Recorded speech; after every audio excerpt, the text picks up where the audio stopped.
Parang nakahiwalay siya sa village. And then, nung pagbalik ko, yung ilog, hinarangan na nila ng malaking wall. Yung sobrang laking wall kasi pagka ano kasi doon na ulan na bagyo, eh 'di ba prone sa bagyo yung Bicol. Talagang dadaan mo na doon yung bagyo. So nalampas yun nalampas sa abot tao yung baha doon sa ilog namin. So yung doon, yung ewan ko, mayor ba yung nagpatayo ng wall doon? Pinatayuan nila ng sobrang laking wall. So, parang kawawa naman yung mga taga-gubat ba? Taga-gubat. Taga-gubat kasi kami doon eh. Pero malaki yung bahay namin. Ewan ko ba sa trip ng lola ko, bakit doon niya gusto magpatayo ng bahay? Nasa malayo sa tao. So, kung for example, bibili ka ng something. So, maglalakad ka na naman, tapos tatawid ka na naman ng tulay, tapos tatawid ka naman na ilog, tapos tatawirin mo na naman yung wall na malaki, para lang bumili ng pagkain. Diba? Lakas ng trip eh. Doon nagpatayo ng bahay. Sinauna pa kasi yun eh. Baka ganun yung trip nila. Ano yung Ano sabi ni Ken? May agom ka na? Hindi ko alam yung agom. Baka ibang word yun sa amin. Sabihin mo yung Tagalog, bibikulin ko.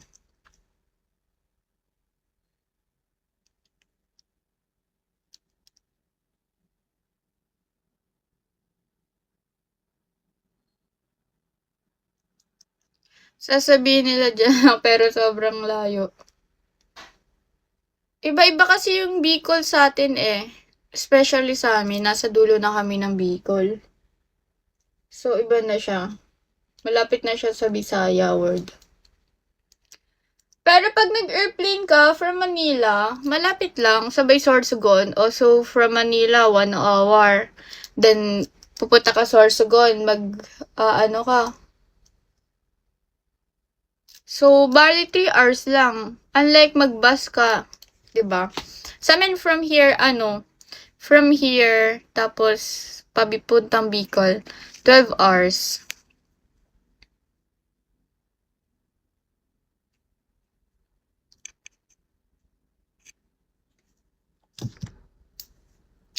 Hi, Nikki Yang! So, mag-lashes na ako.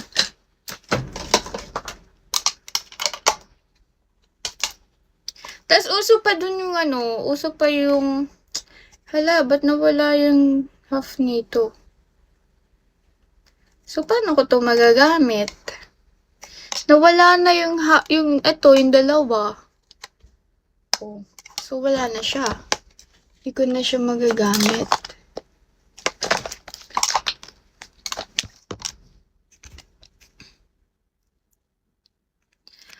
Malapit lang sa Matnog. Ay, medyo malayo-layo pa rin. Pero, Sorsogon na eh. Gubat kami. So, medyo near naman na. Wait lang ha. Kunin ko lang lashes ko. Ayan na natin to para wala kang makita sa likod. Tapos, nandun sa province namin. Pag imumotor mo, 2 hours.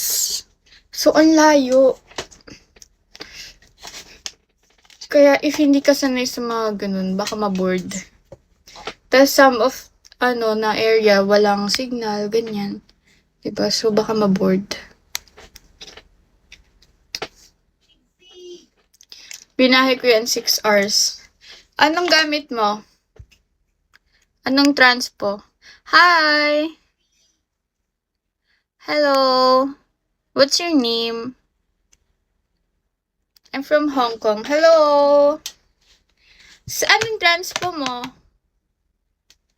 Am I handsome? Hi, John. You're handsome. You are, John. Oh nga, anong transpo? 16 hours. Kasi van, 12 hours. Nagva-van kami pag nauwi. 12 hours. Siya 16 hours. Anong transpo ginamit mo? Hi! car. Tapos merong area ngayon na traffic kasi ginagawa sa bandang Quezon.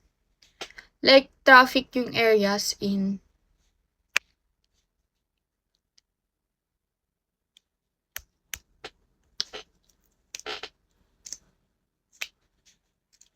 Taga saan ka? I'm from Luzon.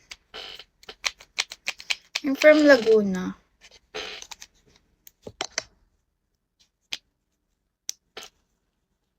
Thank you for sharing my live, John.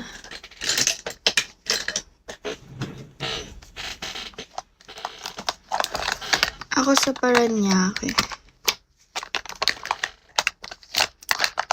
Pero pag nasa school kami, taga Caloocan. Kasi dinatanong kung saang school, pag nalaman yung branch ng school, di alam na kung taga saan, di ba?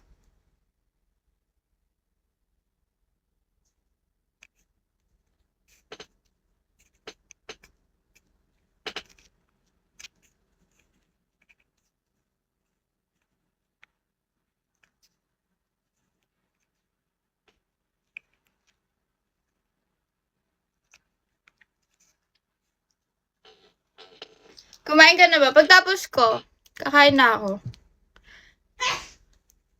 Ano naman ako, mga 3 pa naman pasok ko. Pero alis ako 2:30. Oo, meron. Meron kasi nangyaring ganun. So, ayun, lesson learned. Aga mo mag-prep. Gusto ko kasi mag-live. Mr. D. Oo, meron. Kaya, yun nga, lesson learned nga. Hello, Mr. D. Hello, Dreamboy. Oo nga. May pinuntahan nga ako. Parang ang tagal niya daw nag-intay. Inamin niya. Tapos nag-sorry siya. Hindi sa bahay. Hindi ako nagbibigay ng address. Kaya, hindi ako nagbibigay ng address. Sabi niya, inabangan niya raw ako. Sa school ako inabangan. Inabangan niya raw ako, ganyan. Nagla-live ako, 'di ba? Nagla-live ako bago pumasok. Like, kunwari ganito, ganyan. Tapos nung nag-end na ako, siguro pumunta na siya. Ganun ata ang nangyari. Tapos nakakakotse siya. So, ano ba mali ko, 'di ba? Kung pupuntahan niya pala ako. So, nasa kotse siya, tapos inaabangan niya lang ako, ganyan. Tapos nag-park lang siya somewhere na makikita ko kung saan ako bababa. Tapos yun, nakita niya ako. Di niya naman ako in-approach, pero 'di ba parang nakakatakot yun. Tapos siya, hindi ko alam kung sino siya nun. 'Di ba?